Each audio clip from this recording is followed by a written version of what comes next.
বাজারে যে জিও টপগুলো পাওয়া যায় সেগুলো সাধারণত শার্ট প্যান্ট সেলানোর পলিস্টার অথবা সুতি সুতা ব্যবহার করে সেলাই করা হয়। তাই এগুলো পানি অথবা মাটির সংস্পর্শে আসলে দ্রুত পচে যায়। তাদের তৈরি জিও টপগুলোর মেইন সেলাই জিও বস্তা সেলাই করার পিপি সুতা ব্যবহার করে সেলাই করা হয়ে থাকে।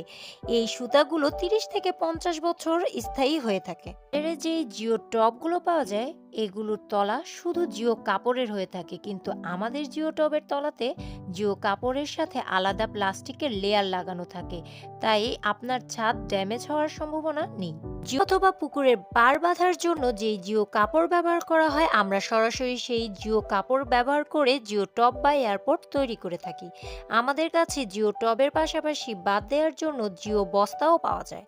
তো দেরি না করে স্ক্রিনে দেয়া নাম্বারে কল করে অর্ডার করুন। আমরা আপনার লোকেশনে হোম ডেলিভারি করব। আমাদের অগ্রিম কোনো পেমেন্ট করতে